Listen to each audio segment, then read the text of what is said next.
Oke, baik lagi ya seperti biasa, dan kali ini kita bakalan bahas soal aplikasi pinjol lainnya yang kemarin kapan hari itu bahas tentang mas-mas atau mbak-mbak yang bukan mas-mas mbak-mbak sih, ya bisa jadi namanya mbak tuh Reza ya, itu di video yang sebelumnya itu yang FC-nya itu ngechat baik-baik. Nah ini chat yang balik lagi ke busuknya lainnya, datang dari aplikasi Bantu Saku, anjas. Bisa dilihat di sini ya, kalau penagihannya busuk sekali. Saking busuknya aku nggak tahu. Ini aku baru nemu cara zoomnya btw. Aduh ya ampun. Jadi kemarin nggak fokus sampai cuma dilihatin ininya doang. Aduh maaf banget ya, 2 video kemarin isinya malah nggak jelas karena mesti nggak bisa zoom in zoom out. Dan sekarang baru bisa zoom in zoom out, jadi ya udahlah. Oke, fokus. Kita balik ke video nih, kita coba cek ya nih chatnya nih. Ini chatnya nggak bajingan juga kalau dilihat pelan-pelan sih, maksudnya kalau dibaca sih kayaknya emang ngeselin, tapi kita cek dulu. Pengirimnya dari 085213482188. Oh, ini nomornya bagus sih. Tapi ini nomornya silakan diteror ya. Ini agak bajingan juga yang ini nih. Kalau bisa diteror aja. Kalau perlu sih dihakimin aja sih. Ngeselin banget soalnya. Oke, kita fokus dulu ke sini. Kami lihat sampai sekarang belum juga ada pembayaran masuk di aplikasi Bantu Saku katanya. Bantu Sakunya ini kayaknya kayak template banget gak sih, kayak ngirimnya gitu. Mereka ada kayak aplikasi yang buat send kata-kata di WA yang dapat dari supervisor mereka atau yang dari tempat kerja mereka, dan kemudian dikasih template-template penagihan kayak gini. Ini bajingan sih menurutku sih. Kenapa bajingannya? Ya kalau dilihat sampai bawah Anda pasti bakal ngamuk sih. Masih mau dibayar? Tidak, kewajiban Anda katanya. Dari pagi sampai sore sikap Anda begini. Begini apa? ini kayaknya si DC ini dukun ya. Saking dukunnya dia bisa menerawang aktivitas Anda gitu. Dari pagi sampai sore sikap Anda begini. Aku nggak tahu sikap Anda begini itu yang gimana. Misalnya lagi masak, lagi nganterin anak sekolah, jemput anak pulang sekolah gitu. Ya sikap kan macam-macam ya. Ini aku nggak tahu sikap apaan yang dia bilang, yang dia maksud tuh. Intinya gini sih, kalau mereka bilang udah kata-kata yang sikap Anda begini, itu biasanya nyerangnya sih tentang mental ya. Tapi intinya kalau ada chat DC begini, tolong jangan dibaca gitu loh. Jangan dibaca penuh lah. Minimal kalau Anda sudah lihat kata-kata seperti ini, itu artinya dia tuh hanya ingin menyerang psikis Anda aja. Kayak seolah-olah Anda tuh merasa bersalah, punya utang, dipinjol segala macam. Kok sikapnya nggak mau bayar segala macam kayak gitu, itulah. Jadi intinya menyerang juga lewat psikis. Padahal ya si DC ini nggak bakal ngapa-ngapain, cuma ngirim kata-kata doang. Padahal kerjanya nyantai banget ini. Tapi ya gitu, saking nyantainya mereka ditarget dengan keras sampai mereka juga menghalalkan segala cara, nagih segala macam. Yang bahkan entahlah. Emang bajingan sih. Ini orang-orang kayak gini SDM rendah ini nih wajib dipukul kepalanya kalau ketemu sih. Ini kenapa ya Anda pas pinjam awal baik-baik. Ini kata-kata kayak gini asu nih. Kata-kata anjing yang paling sering aku lihat itu di bagian kata-kata yang pinjam awal baik-baik. Sekarang gini ya, konsep Anda minjem di pinjol itu tidak ada istilah baik-baik loh. Anda pinjam di pinjol tuh by data kan. Anda mengirim data by verifikasi, foto KTP, selfie dengan KTP, kemudian kayak face recognition atau apa istilahnya, kayak yang Anda foto wajah mangap-mangap kayak gitu-gitu. Toleh kanan, toleh kiri, kemudian atas bawah danga, terus nunduk segala macam gitu-gitu. Nah, itu tidak ada istilah baik-baik gitu. Anda tidak mungkin datang ke kantor Bantu Saku terus kayak berharap ada pinjaman yang bisa dikasih ke Anda, kemudian kayak Anda mohon-mohon gitu baik-baik minta sama mereka ngemis, ayo Pak, tolong Pak ACC Pak, tolong ACC Bu, kayak gitu. Kan nggak mungkin, nggak bisa kayak gitu.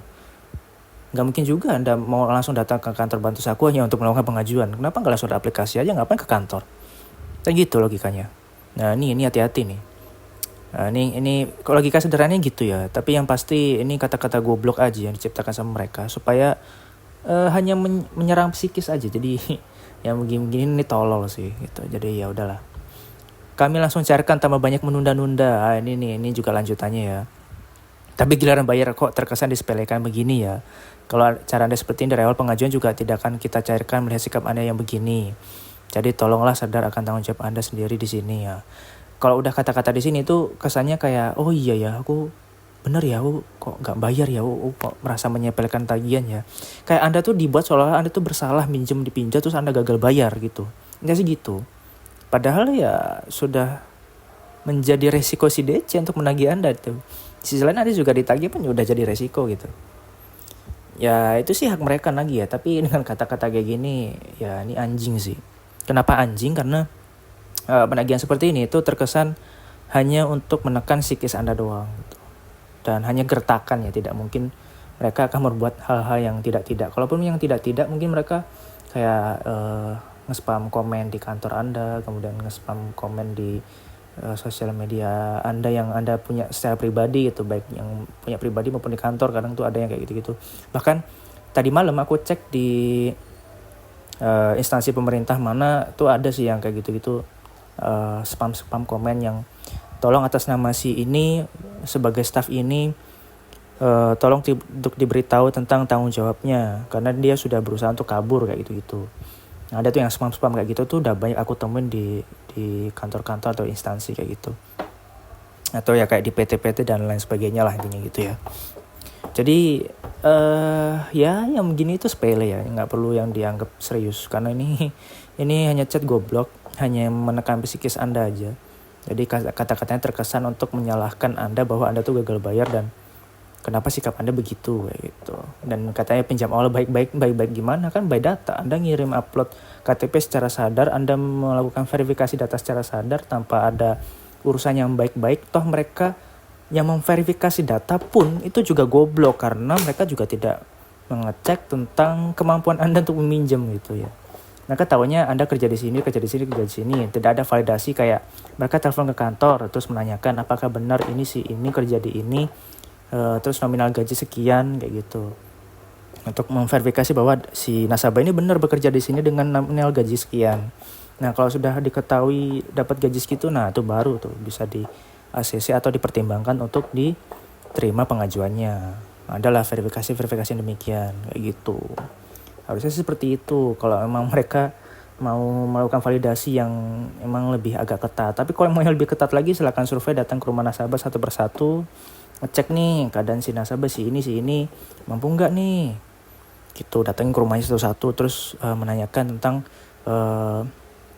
keadaan Anda, keadaan keuangan Anda segala macamnya, apakah mereka bisa menilai bahwa Anda itu mampu untuk membayar tagihan suatu saat ketika Anda meminjam di aplikasi Bantu Saku kayak gitu ya. Dengan cara offline survei ke rumah orang satu persatu gitu. Ya pasti itu nggak akan mungkin terjadi. Ya namanya juga pinjaman online, Anda minjamnya online, Anda melakukan verifikasi secara online, tidak ada istilah baik-baik, tidak ada istilah menunda-nunda, mencairkan segala macam, apapun sikap pinjol ke Anda tuh kayak seolah-olah kayak jadi orang yang sangat baik, penolong. Begitu Anda nggak baik terus mereka kayak jadi kecewa, terus mereka pengen uangnya kembali dengan kata-kata yang seperti ini yang Anda lihat sekarang di layar. Itu bajingan aja sih. Silakan dilanjut aja galbaynya begini. Kalau Anda sudah nggak mampu bayar ya udah nggak usah dibayar. Ya mending nggak usah dibayar lah sekalian gitu. Aku udah sering ngomong ya di video-video sebelumnya bahwa apapun yang terjadi ketika Anda sudah tidak mampu bayar pinjol udah mending berhenti. Nggak usah nekat mau minjol lagi atau minjam ke saudara buat bayar pinjol, nggak usah gali lubang tutup lubang, udah cukup Anda stop sampai di sini. Anda semaksimal mungkin memanfaatkan apa yang ada dalam diri Anda sekarang gitu. Nggak usah bergantung sama orang lain yang notabene Anda punya sisilah skill atau sisilah nggak tahu. Anda punya skill untuk berusaha mencari rezeki di tempat lain kayak gitu. Ya udah nggak apa-apa, manfaatkan aja gitu. Cari uang yang banyak dengan cara yang halal yang baik gitu. Semoga dengan rezeki-rezeki yang Anda punya itu bisa membawa kebaikan untuk diri Anda tanpa harus minjem lagi, tanpa harus pinjam di tempat-tempat bajingan seperti ini. Kayak di aplikasi Bantu Saku ini mereka menagih Anda dengan cara menyerang psikis Anda seperti ini. Ini bajingan sih. Gitu ya. Mungkin itu dulu video untuk kali ini. Jadi cukup terbilang agak ngeselin ya untuk chatnya satu ini. Tapi ya mau gimana lagi, inilah SDM penagihan kita. Kalau menagih dengan cara yang tidak baik, malah bukannya disanjung, nasabahnya malah dibikin emosi. Ya udah makin tambah nggak dibayar. Ya itu resiko lo sebagai DC ya. Lo kalau kerja yang begini-begini lo nggak akan dapat target, nggak akan dapat apa-apa. Lo cuma dapat makian dari nasabah doang. Kalaupun ada yang respon ya, maksudnya ngerespon kata-kata kayak gini nih. Yang pasti ya yang begini-begini juga boro-boro mau dibayar kan. Syukur-syukur centang 2 aja tuh si nomor si nasabahnya masih aktif gitu. Coba kalau nomornya si nasabahnya nggak aktif, centang 1 gitu, gimana nagihnya lo?